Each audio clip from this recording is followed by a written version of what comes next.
Back to my channel. So हम लोगों ने लास्ट वीडियोस में सीखा था कि डिसोल्यूशन ऑफ पार्टनरशिप क्या होता है।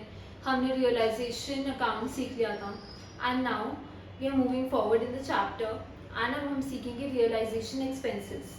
रियलाइजेशन एक्सपेंसेस क्या होते हैं? जब कोई भी जो पार्टनरशिप फर्म है वो डिसॉल्व हो रही होती है, बंद हो रही होती है, तो इसमें कुछ एक्सपेंसेस लगते हैं कि एसेट्स बेचने में कुछ एक्सपेंसेस लग रहे हैं, लाइबिलिटीज पे ऑफ करने के लिए कुछ लाइबिलिटी एक्सपेंसेस लग रहे हैं। तो ये जो एक्सपेंसेस होते हैं इसको हम बोलते हैं रियलाइजेशन एक्सपेंसेस, जो at the time of sale of asset या फिर बंद करने के टाइम पे जो एक्सपेंसेस होते हैं उसको रियलाइजेशन एक्सपेंसेस बोला जाता है। सो रियलाइजेशन एक्सपेंसेस की एंट्रीज क्या होती हैं?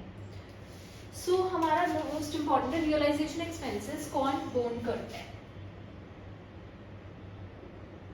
कहाँ से, कौन बॉन्ड बाय द फर्म है कि बॉन्ड बाय द पार्टनर्स है। ठीक है, कि फर्म उस खर्चे को उठा रहा है कि पार्टनर उस खर्चे को उठा रहा है। ठीक है, रियलाइजेशन एक्सपेंसेस कौन उठा रहा है? फर्म उठा रहा है या फिर पार्टनर उठा रहा है। अब फर्म में भी दो होता है, कई बार खर्चा तो फर्म का होता है रियलाइजेशन एक्सपेंसेस का, पर पे कौन करता है? फर्म ही करता है। और कई बार क्या होता है, खर्चा फर्म का होता है और पे कौन करता है? पार्टनर। अब इस केस में क्या होता है, पार्टनर है, खर्चा पार्टनर का है रियलाइजेशन के टाइम पे, बंद करने के टाइम पे, पर कई बार क्या होता है, फर्म उठा रहा होता है उस खर्चे को और कई बार पार्टनर उठा रहा होता है। ठीक है, अब हम इस केसेस को सीखते हैं। अगर खर्चा फर्म का है और फर्म ही उठा रहा है तो रियलाइजेशन अकाउंट डेबिट, क्योंकि रियलाइजेशन के टाइम पे हो रहा है और कौन उठा रहा है? फर्म उठा रहा है, तो क्या करेगा? उसको टू बैक पे करेगा ना, उठा रहा है तो वो पे करेगा। अब अगर पार्टनर उठा रहा है तो उस केस में क्या होगा? रियलाइजेशन अकाउंट डेबिट टू, कौन उठा रहा है? पार्टनर उठा रहा है, तो टू पार्टनर्स कैपिटल अकाउंट। ठीक है, अगर खर्चा फर्म का है और फर्म ही उठा रहा है तो रियलाइजेशन टू बैंक। ठीक है, अगर खर्चा पार्टनर का है और उठा कौन रहा है, अगर खर्चा फर्म का है और उठा कौन रहा है? पार्टनर उठा रहा है, तो realization to partners capital account. अब तो खर्चा पार्टनर का है और फर्म उठा रहा है, ठीक है, तो रियलाइजेशन में तो जाएगा नहीं क्योंकि फर्म का खर्चा तो है नहीं। जब फर्म का खर्चा होता है तब रियलाइजेशन में जाता है, जब पार्टनर का खर्चा है तो कहाँ जाएगा? पार्टनर्स कैपिटल अकाउंट में। और कौन पे कर रहा है? कौन पे कर रहा है? फर्म पे कर रहा है, तो टू बैंक अकाउंट। ठीक है, अब पार्टनर का खर्चा है और पे किसने किया? पार्टनर ने ही किया। अब पार्टनर का खर्चा है, पार्टनर ही पे कर रहा है, इसमें फर्म की बुक्स में क्या फर्क पड़ रहा है? कुछ भी नहीं, तो नो एंट्री। ठीक है ना, अब समझ में आ गए? जो भी खर्चा है फर्म का खर्चा था, किसने पे किया? फर्म ने किया, तो रियलाइजेशन टू बैंक। अगर फर्म का खर्चा है और पार्टनर ने पे किया तो realization to partners capital account. Similarly अगर पार्टनर का खर्चा है और फर्म ने पे किया तो पार्टनर का खर्चा है तो उसके पार्टनर्स कैपिटल अकाउंट में आएगा, और फर्म ने पे किया तो उसके बैंक अकाउंट से वो हो रहा है। ठीक है, सिमिलरली पार्टनर का खर्चा है, पार्टनर्स ने ही पे कर दिया, पार्टनर का खर्चा है, पार्टनर ने ही पे किया, वो उसकी प्रॉब्लम है तो नो एंट्री। ठीक है, अब ये तो हमारा हो गया रियलाइजेशन एक्सपेंसेस। अब हमारा जो नेक्स्ट इंपॉर्टेंट है वो है वर्कमैन कॉम्पनसेशन रिजर्व। उससे पहले एक इंपॉर्टेंट, अगर क्वेश्चन में गिवन नहीं है कि कौन रियलाइजेशन एक्सपेंसेस उठाएगा, if the question does not mention the realization expenses are borne by whom, कौन उठाएगा उसका खर्चा? फर्म उठाएगा कि पार्टनर उठाएगा? तो अगर ये मेंशन नहीं है, अगर ये चीज मेंशन नहीं है तो कौन उठाएगा? फर्म उठाएगा। फर्म के एक्सपेंसेस कहलाएंगे, वो फर्म के ही एक्सपेंसेस कहलाएंगे और फर्म ही उसको पे करेगा।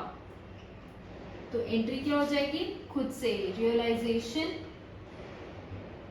Account debit to bank. आगे बढ़ते हैं वर्कमैन कॉम्पनसेशन रिजर्व के। Workman compensation reserve, workman compensation reserve example ले लेते हैं, था हमारा 50,000 का, ठीक है। अब हम इसमें केसेस होते हैं, केस नंबर 1, ठीक है, नो क्लेम, कोई क्लेम नहीं था। अगर कोई क्लेम नहीं था तो कहाँ किसको बढ़ जाएगा, पार्टनर्स को बढ़ जाएगा, तो पार्टनर्स कैपिटल अकाउंट, ठीक है। अगर इफ क्लेम इज 30,000, ठीक है, क्लेम था 30,000 का और वर्कमैन कॉम्पनसेशन रिजर्व कितने का है, 50,000 का। Workman compensation reserve account debit, जितना क्लेम है वो कहाँ पे ट्रांसफर हो जाएगा, रियलाइजेशन अकाउंट में।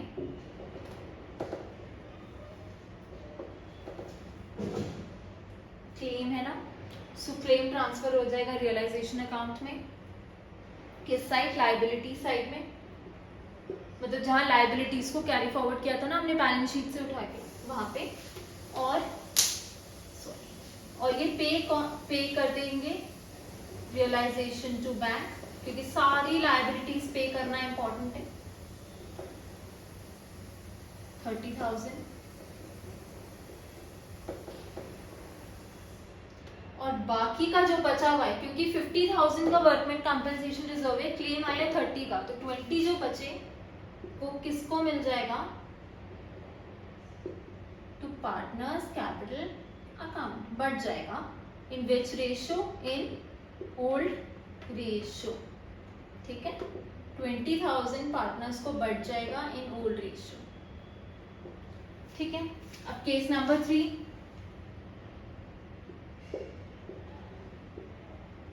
if claim is equal to workman compensation reserve, claim भी क्या है 50,000 का और वर्कमैन कॉम्पनसेशन रिजर्व भी है 50,000 का, तो पूरा का पूरा कहाँ पे ट्रांसफर हो जाएगा, टू रियलाइजेशन अकाउंट में। और रियलाइजेशन टू हो जाएगा टू बैंक, पे कर देंगे ना, सारी लायबिलिटीज पे करना इंपॉर्टेंट है। 50,000 50 50, ठीक है। आगे बढ़ते हैं, देख लिया अगर क्लेम क्या है, कम है, अगर इक्वल है। और case number 4, if claim is more than workman compensation reserve, claim हो गया 80,000 का, ठीक है। तो आप क्या करेंगे, तो जितना हमारे पास है वर्कमैन कॉम्पनसेशन रिजर्व में वो हम ट्रांसफर कर देंगे रियलाइजेशन अकाउंट में। हो गया 50,000, क्लेम भी इतना ही था ना हमारे पास वर्कमैन कॉम्पनसेशन रिजर्व में, अब क्लेम है 80,000 का, तो पे तो करना ही है इररिस्पेक्टिव हमारे पास कितना है। तो ये आप पूरा का पूरा 80,000 पे कर देंगे, आपको टेंशन लेने की जरूरत नहीं क्यों पे कर रहे हैं, कैसे पे कर रहे हैं। आप जब रियलाइजेशन अकाउंट में इसको पे करेंगे उसके बाद बैलेंसिंग हो जाएगी, क्योंकि हमने एसेट्स भी बेचे ना जो हमारे पास ज्यादा है, तो लॉस तो हम उससे ये भी एक टाइप ऑफ लायबिलिटी है जो पे करनी जरूरी है, ठीक है। तो ये पे कर देंगे। अब case number 5, if there is no workman compensation reserve, workman compensation reserve है ही नहीं, but there is claim of 20,000, ठीक है। वर्कमैन कॉम्पनसेशन रिजर्व है 0, बनाया ही नहीं, है ही नहीं, बैलेंस शीट में नहीं है, पर क्लेम आ गया 20,000 का, तो कोई बात नहीं, तो भी आप इसे पे कर देंगे realization account debit to bank. समझ में आया?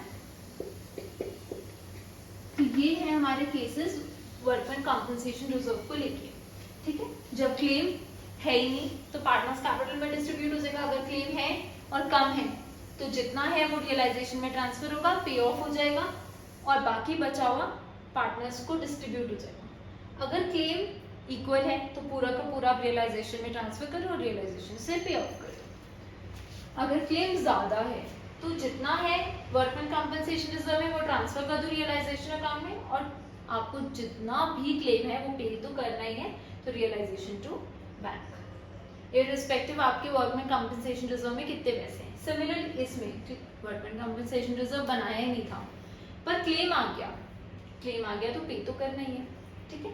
ऐसे ही अब एक इम्पॉर्टेंट है इन्वेस्टमेंट फ्लक्चुएशन फंड, ठीक है।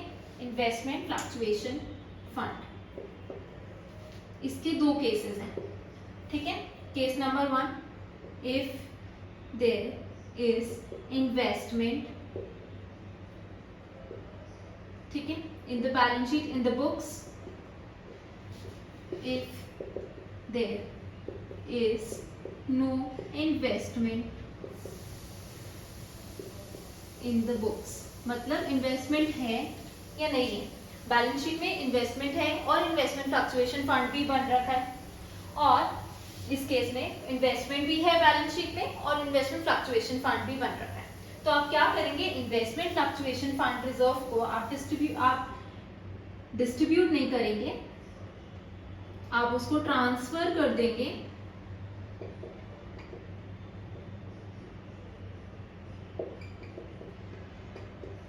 टू रियलाइजेशन अकाउंट में। आपको कुछ नहीं करना, सीधा ट्रांसफर करना है रियलाइजेशन अकाउंट में, ना इसकी कोई पेमेंट है ना कुछ होगी। अगर इन्वेस्टमेंट है बैलेंस शीट में और आप उसको रियलाइजेशन अकाउंट में कैरी फॉरवर्ड कर रहे हो तो आपको इन्वेस्टमेंट फ्लक्चुएशन फंड को भी करना पड़ेगा। सिमिलरली अगर बैलेंस शीट में इन्वेस्टमेंट नहीं है, अगर इन्वेस्टमेंट नहीं है पर इन्वेस्टमेंट फ्लक्चुएशन रिजर्व है, ठीक है, उस केस में आपको इन्वेस्टमेंट फ्लक्चुएशन रिजर्व को क्या करना है, डिस्ट्रीब्यूट करना है पार्टनर्स में, to partners capital account in old ratio में, ठीक है, इन ओल्ड रेशियो में डिस्ट्रीब्यूट हो जाएगा, ठीक है। तो यहाँ पे हम लोगों का कंप्लीट होता है topic realization expenses, investment fluctuation fund और वर्कमैन कंपनसेशन रिजर्व, ठीक है। वर्कमैन कंपनसेशन रिजर्व के हमारे 5 केसेस हैं, इन्वेस्टमेंट फ्लक्चुएशन के हमारे 2 केसेस हैं। अगर इन्वेस्टमेंट बैलेंस शीट में गिवन है तो आप इन्वेस्टमेंट फ्लक्चुएशन फंड को भी कैरी फॉरवर्ड कर देंगे रियलाइजेशन अकाउंट में बाय इन्वेस्टमेंट फ्लक्चुएशन फंड, ये रियलाइजेशन अकाउंट है, आप इसको बाय इन्वेस्टमेंट फ्लक्चुएशन रिजर्व या फंड। अगर बैलेंस शीट में इन्वेस्टमेंट की वैल्यू भी गिवन है, इस केस में बैलेंस शीट में इन्वेस्टमेंट है ही नहीं बट इन्वेस्टमेंट फ्लक्चुएशन फंड बन रखा है, तो आप उसको डिस्ट्रीब्यूट कर देंगे पार्टनर्स कैपिटल अकाउंट में इन ओल्ड रेशियो, पार्टनर्स को डिस्ट्रीब्यूट हो जाएगा, ठीक है। सो यहाँ पे हमारा टॉपिक एंड होता है। अगर आपको वीडियो पसंद आई है तो please like share and subscribe to my channel.